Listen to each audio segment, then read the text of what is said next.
Suecia a la OTAN. ¿Qué pasó aquí? Lo vamos a revisar con una especialista internacionalista, doctora en ciencias políticas, experta en Holocausto, Nora Fishback. ¿Cómo está? Bienvenida. Hola, buenas tardes, Gladys, ¿cómo estás tú? Un placer de Bien, estar bien. contigo aquí. Igualmente, gracias por estar en estudio, además, No con la sé, si calidad de comienzas estudio. a hacer tú la... Ajá, ¿me escucha? No está escuchando. Nuestra invitada no está escuchando. Mientras corregimos el tema de audio, ya lo vamos a mejorar, porque además la tenemos en estudio, cosa que me encanta, porque tenemos esa calidad, por supuesto, premium de toda la tecnología de estudio. ¿Me escucha ahora, Sí, doctora? perfecto, la escucho perfecto, Maravilloso. gracias. Perfecto, decía, bueno, lo del día histórico y que Erdogan esté cambiando de parecer. ¿A qué se debe? ¿A qué se atribuye? Porque además, bueno, también con el tema de Rusia, cuando él pues, recibe a quien se le sublevó a Putin, era un hombre de confianza, lo recibe en su país. Al final uno se pregunta hacia dónde está apuntando el presidente de Turquía. Bueno, pienso que el presidente de Turquía, Recep Tayyip Erdogan, está apuntando a un juego que él quiere ganar, ganar, en donde siempre quiere ganar, ganar. Turquía quitó el veto o la objeción para que entrara Suecia a la OTAN, que entre paréntesis hay que diferenciar entre OTAN y Unión Europea, porque hay personas que se confunden, porque si bien es cierto que Turquía pertenece a la OTAN, no pertenece todavía por lo menos a la Unión Europea.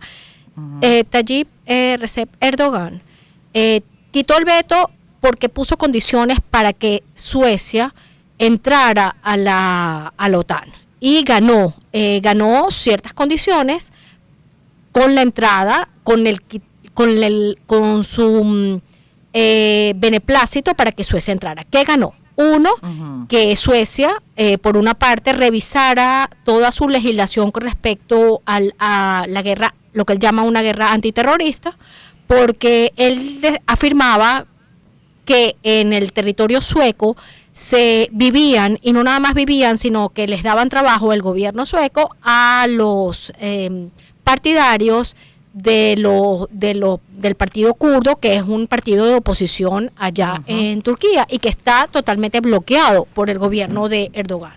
Entonces, por otra parte, también ganó en un acuerdo bilateral, no nada más de militar, sino de cuestiones de alimento, de intercambio económico, y eso hizo que Erdogan cambiara su posición. Entonces, claro, si yo pongo una especie de chantaje o una especie, bueno, yo quiero estas condiciones, por no llamarlo chantaje, estas condiciones para quitarles el veto a Suecia para que entre a la Unión Europea, es una forma de negociar, pues.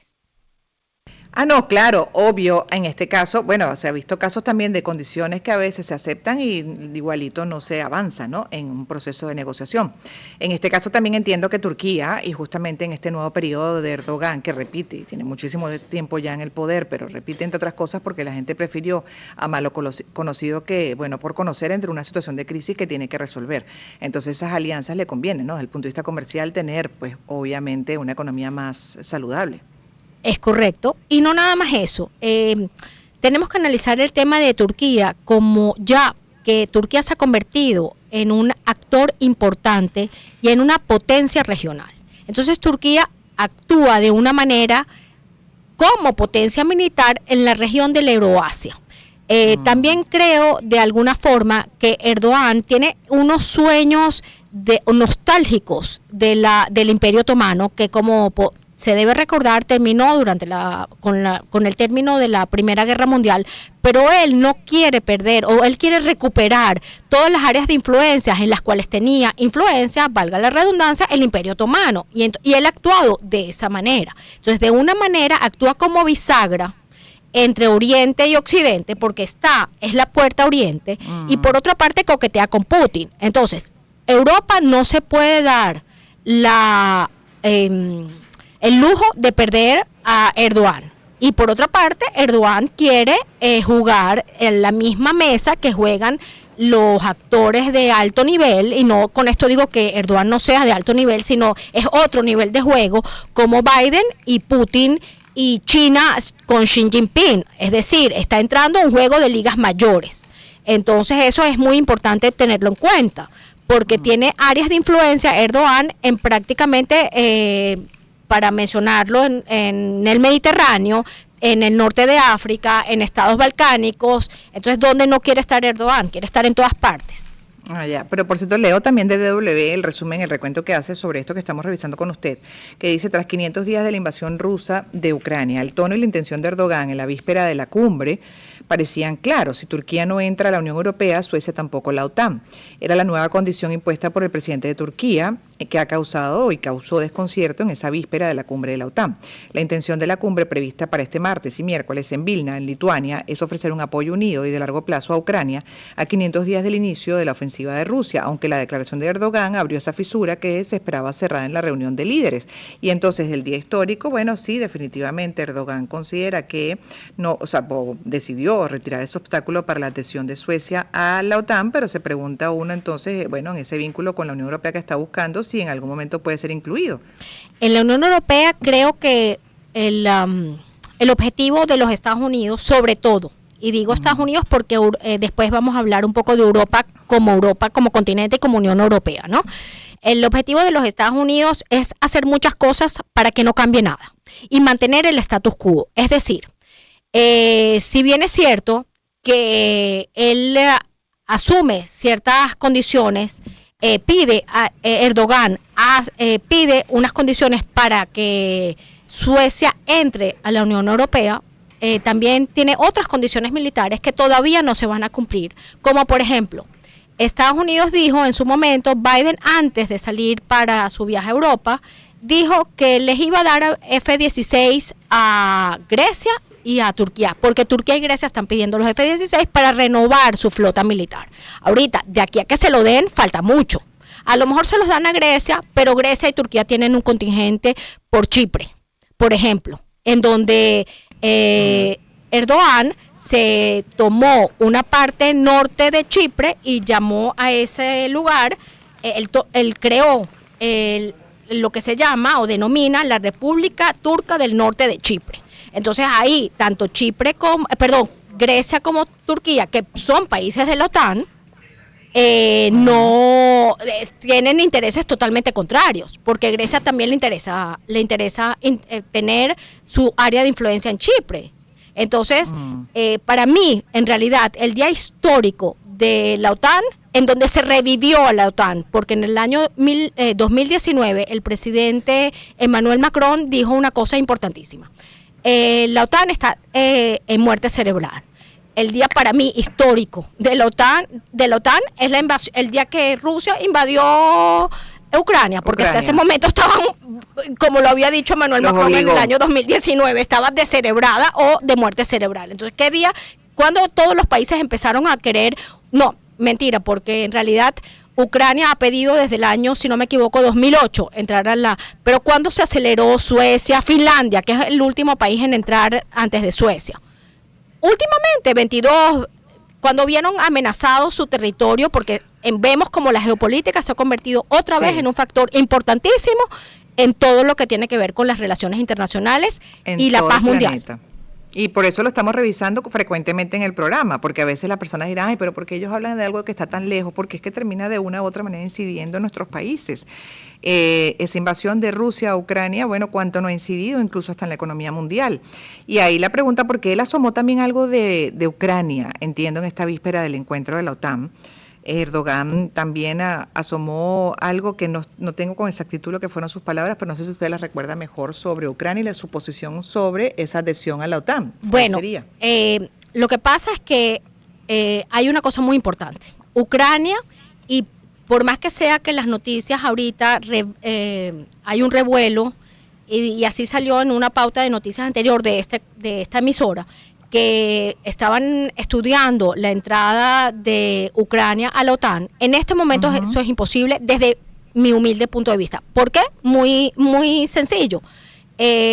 Ucrania está invadida por Rusia, está en conflicto con Rusia, está en una guerra con Rusia, y hay una cláusula, la cláusula básica de la OTAN, una de las primeras cláusulas de la OTAN, cuando un país de la OTAN es agredido, toda la OTAN tiene la obligación de participar en la guerra contra el país o defender el país que es agredido. En este momento, Ucrania no tiene las condiciones para entrar a la OTAN. Por otra parte, Erdogan sí trató de mezclar, que esa debe ser la declaración, pero es que han habido varias, ¿no? Y todas han sido así como hace bajo la manga. Entonces, pero él mezcló. Perdóneme. Él mezcló. Lo que pasa es que él mezcló o sea, que se termine de considerar el ingreso de Turquía y la adhesión de Turquía a la Unión Europea con la entrada de Suecia en la OTAN. Entonces, precisamente el canciller de Alemania, Olaf Scholz, dijo que que una cosa no tiene que ver con la otra.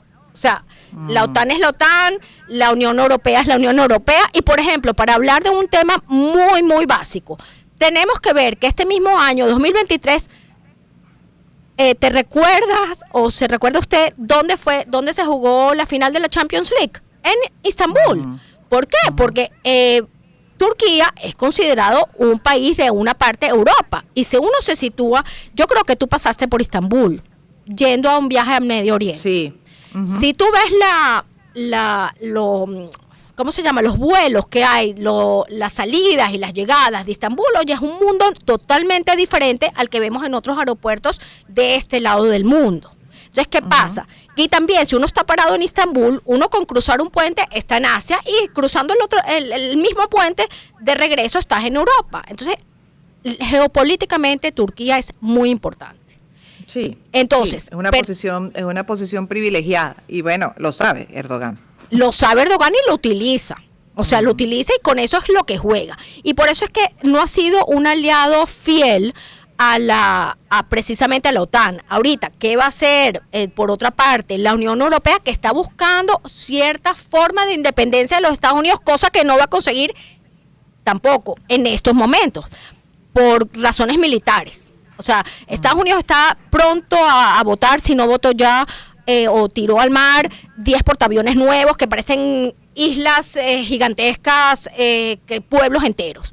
Esa capacidad no la tiene Europa, porque Europa quisiera estar un poco más, con una posición más propia, y no puede desprenderse ahorita de la posición de los Estados Unidos. Como vemos ahorita, el tema no nada más es Turquía, sino que Turquía, todo pasa como usted dijo hace unos minutos, por la guerra con Ucrania. O sea, Rusia invasión a Ucrania y pasa por todos estos jugadores que quieren ver cómo generan una ganancia del tema. Desde varios puntos de vista, exactamente. Sí, señor. Desde el punto de vista, sí, exacto, de la geopolítica del poder en sí mismo, obviamente, es el tema territorial, es el tema económico y bueno, así. Y no nada más eso, hablando de economía, si vamos al PIB de los Estados Unidos, el PIB de los Estados Unidos son 23 trillones de dólares. Entonces vámonos al PIB de Rusia. El PIB de Rusia es 1.7 trillones de dólares. No tiene nada que ver. Las guerras hoy en día, al igual que en el pasado, también se ganan y se pierden por parte de la economía. Entonces, ¿qué pasa?